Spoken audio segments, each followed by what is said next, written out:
दोस्तों, नमस्ते, प्रणाम। आज हम आप लोग के एगो बहुत ही सुंदर सा नाचे के गीत सुनावत है। आप लोग के कैसा लग कमेंट करो। बहुत बड़ा करके नहीं गावत, आगे जोड़ के गा ले। बहुत सुंदर बा।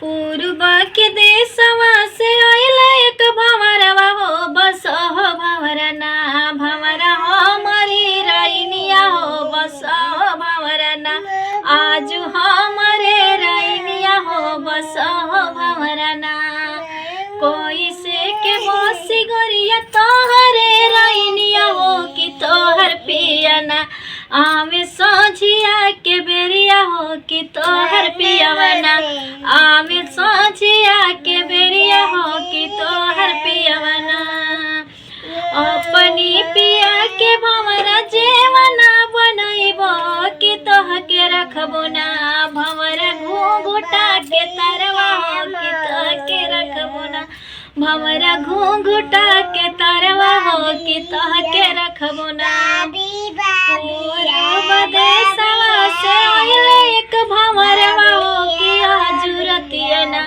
बस हमरे रैनिया हो कि आजुरतिया ना भंवरा बस मोरे रैनिया हो कि आजुरतिया ना।